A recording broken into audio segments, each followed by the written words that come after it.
1 year post Ritz-Carlton, MBS looks to ride out the Khashoggi affair.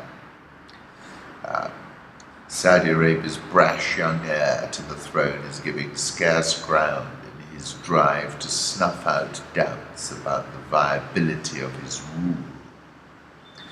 The Saudis admitted to the murder, but not to any role played by the de facto ruler of the kingdom.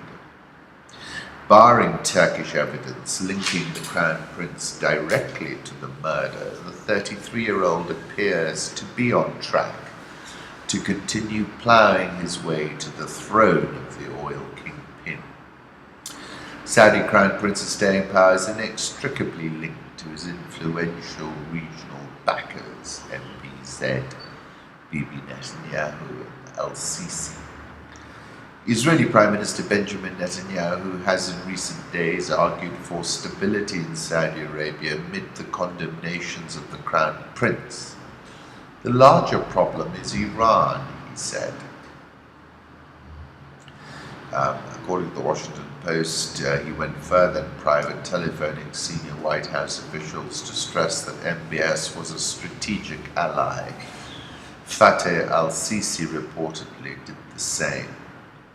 "I don't think MBS is going anywhere," said Jones. "He's got a big ego. He's not the kind of person to go down without a fight." I don't think the Turks want MBS to go because you want the person you have leverage over. If the Turks have incriminatory info, they have an advantage.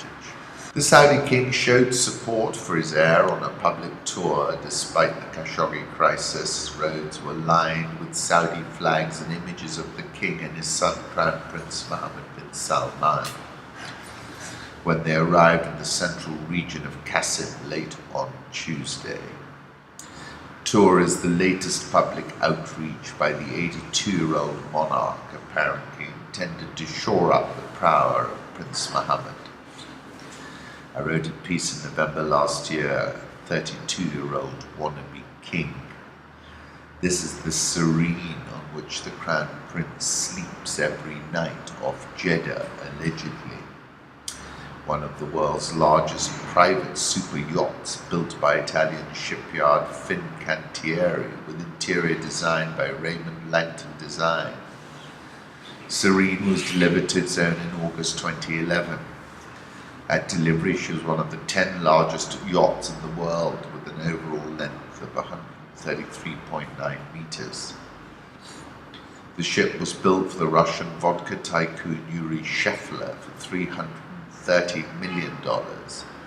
In the summer of 2014, Bill Gates leased the yacht for $5 million per week. In 2015, while vacationing in the south of France, Prince Mohammed bin Salman of Saudi Arabia bought the vessel for approximately 500 million euros. My piece, written last year, was talking about the then 30-year-old Crown Prince of Saudi Arabia, MBS, arriving on the scene and immediately launching an unwinnable war in Yemen. I said Assad, with his Russian, Iranian, Lebanese allies, resisted the regime changes in Syria. IS, which was a Sunni and Saudi blade, has been eviscerated. Iraq, which was once firmly in the Saudi camp, is now aligned with Iran completely. Qatar is lost, and I was referencing control the yield curve, decide the future. Saudi Arabia and its allies, UAE, Bahrain, Kuwait, are caught in an ever-tightening sheer pincer. The paranoia in the palaces in Saudi Arabia is real and existential. Now, I was saying then, in all the history books I've read, it's probably wisest to operate on one front, not two, and certainly not three. Leonardo da Vinci's Salvatore Mundi, Savior of the World, was sold at Christie's for $450 million. The buyers widely thought to be the Crown Prince.